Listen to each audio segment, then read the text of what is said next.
di Museum Seni Rupa dan Keramik. Ada apa aja ya di sana? Yuk ikutin kita terus. Ya, ikutin. Halo guys, jadi bagi yang ingin mengunjungi Museum Seni Rupa dan Keramik, di sini ada daftar harganya loh. Tiket masuk di hari Selasa sampai Jumat untuk perorangan itu 10.000 untuk yang dewasa, lalu untuk yang mahasiswa itu 5.000. Kalian untuk yang mahasiswa bisa pakai almet atau pakai KTM. Lalu untuk yang anak-anak itu hanya 5.000 dan yang untuk wisatawan itu 50.000. Lalu untuk di hari Sabtu dan Minggu, yang dewasa itu hanya 15.000, mahasiswa tetap di 5.000, anak-anak tetap di 5.000 dan wisatawan tetap di 50.000. Oke guys, jadi sekarang kita sudah berada di depan pintu masuk bersama Sofi. Di sini terdapat pintu Balai Seni Rupa Jakarta. Guys, di depan pintu masuk Museum Seni Rupa dan Keramik ada petanya loh. Jadi kita jangan lupa baca petanya ya. Sekarang kita berada di pintu masuk yaitu Main Lobby. Nanti kalian bisa masuk melalui dan sesuai dengan perintah ini ya guys, jangan tidak sesuai. Sekarang kita memasuki main lobby yang berisi tentang sejarah seni rupa dan keramik.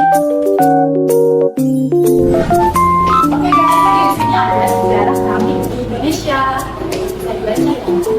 Dan di bawahnya ada bahasa Inggrisnya loh guys. Jadi bagi turis-turis bisa membaca lewat tulisannya bahasa Inggris.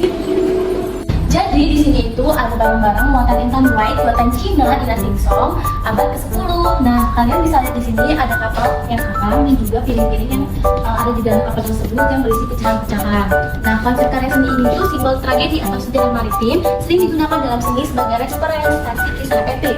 Lalu untuk aspek visualnya itu bentuk 3 dimensi dengan efek dramatis menggambarkan kapal yang hancur atau ombak besar. Nah, jenis karya seni ini yaitu seni murni sebagai ekspresi estetis dan simbolis.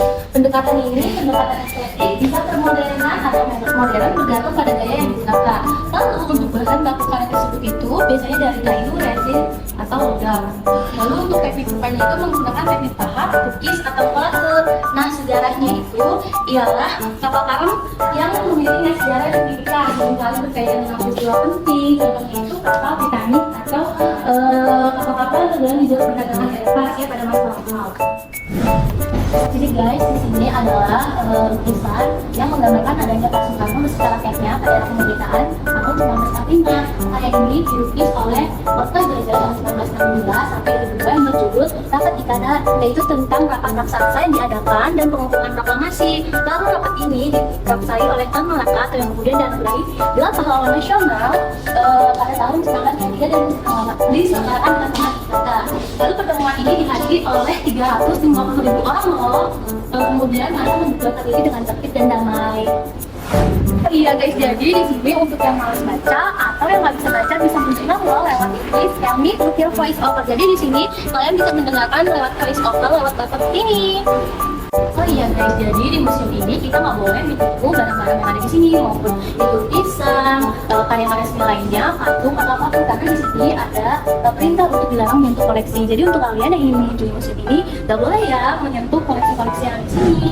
Selain lukisan, patung, dan tanah liat, di sini juga ada piring Eropa pada abad 19 Masehi. Bahan yang digunakan yaitu tanah liat putih dan berdiameter 24,5 cm.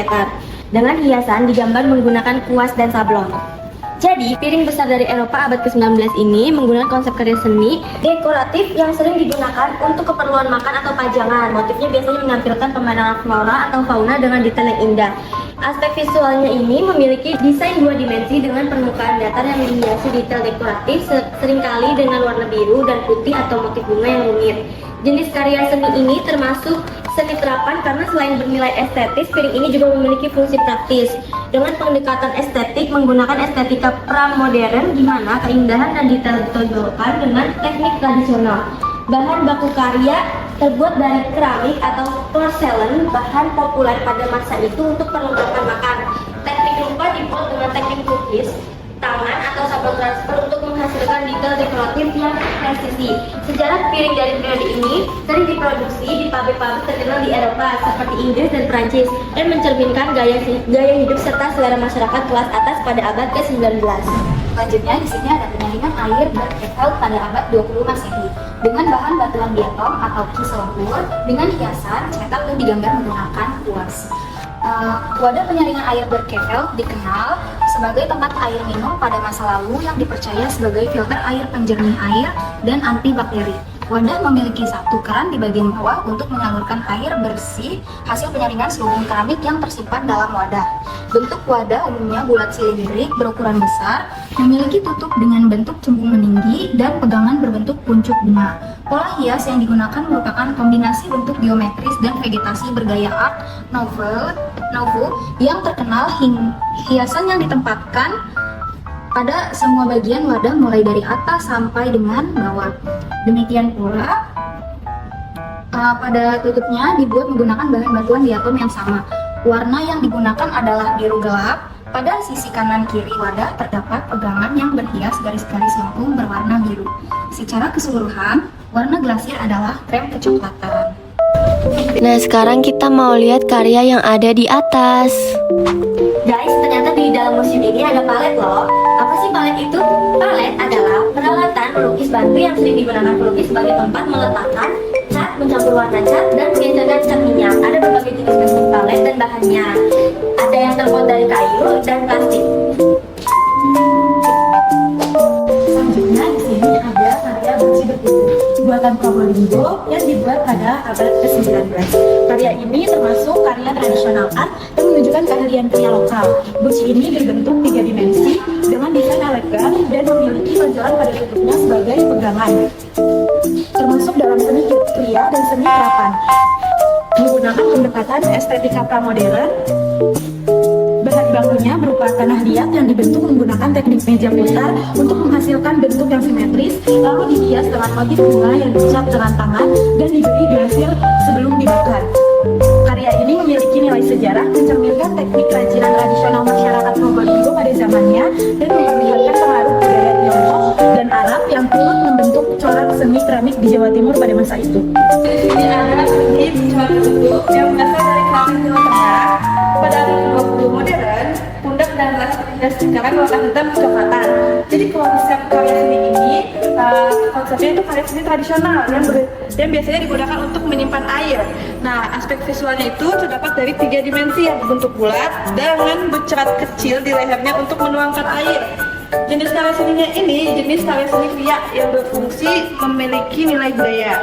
Pendekatan estetiknya menggunakan estetik para modern, mencerminkan tradisi dan kearifan lokal. Bahan bakunya ini tanah liat atau keramik. Teknik rupanya ini dibuat dari teknik pahat atau cor. Sejarahnya ini memiliki sejarah di dalam budaya tradisional yang sering digunakan dalam ritual kehidupan sehari-hari, guys. Nah, ini kita lagi mau turun tangga, mau ke pintu keluar. Karena kita sudah melihat karya-karya di museum ini. Ada patung, lukisan, juga ada karya dari tanah liat guys yang bernama Tembika Majapahit. Dia itu berasal dari daerah Mojokerto dan Mojoagung, Jawa Timur. Jadi kalau misalkan kerajinan tanah liat ini sudah tidak dipakai, nanti kegiatan akhir ini digunakan untuk membakar produknya loh guys. Nah, jadi di sini ada produknya. Ayo kita ikutin nih. Nah, ini dia guys yang bernama Tembika Majapahit. Ini guys. Jadi kalau misalkan ini udah nggak dipakai, produk ini bisa dibakar guys. Ini lorong dalam museum guys, jadi kayak gini. Adem banget loh guys. Di sini tuh ada taman-tamannya, terus ada bangkunya buat duduk gitu. Halo dong guys. Iya, ya kita jalan ke sini ya guys. Oke guys, selanjutnya di sini ada patung kayu modern karya Rujito. Dan ini tuh tingginya sekitar 225 cm, diameter tengahnya 40 cm dan diameter bawahnya 35 cm. Payung ini dipahat timbul dengan beberapa bentuk geometris. Pada bagian atas terdapat bentuk trapesium sebagai kepala, serta terdapat hiasan ukiran bunga dengan bentuk atap di atasnya. Bagian tengah diukir sebagai ruangan dengan bentuk geometris di dalamnya. Bentuk geometris ini menggambarkan individu dengan segitiga sebagai kepala, persegi sebagai badan, dan persegi panjang sebagai tangan dan kaki. Di museum ini ada informasi loh guys, jadi kalau kalian kesini haus, lapar, atau Tinggal beli aja, dan di sini juga murah-murah loh. Dan kalian bayarnya bisa pakai QRIS. Jadi kalau kalian nggak bawa cash, bisa bayar pakai QRIS, tenang aja. ini nggak di sponsor ya guys. Jadi selanjutnya di sini ada patung karya tradisional Bali karya I Nyoman Poeng yang memiliki tinggi 383 cm, berdiameter tengahnya itu 45 cm, dan diameter bawahnya 90 cm. Jenis atau tipe kayu ini merupakan jenis tipe gintungan. Totem ini dipahat dengan ukiran-ukiran timbul dan di bagian terbawah batang pohon terdapat lubang dengan diameter ukuran 96 cm kali 34 cm serta terdapat ukiran berupa hiasan burung raksasa dengan mengenakan kalung yang dihiasi dengan lonceng dan simbol aksara Hindu. Nah guys, di sini tuh juga ada musola sama toiletnya juga loh. Ya guys, kita udah ada musola, ada tempat Musola sama ini toilet. tempat sholat pria juga. Namanya musola Al-Ghazali. Nah guys, jadi itulah karya-karya yang ada di dalam Museum Seni Rupa dan Keramik. Kira-kira kita mau kemana lagi? Di komen ya guys di bawah sini. Jangan lupa like, comment, Subscribe and share. Dadah!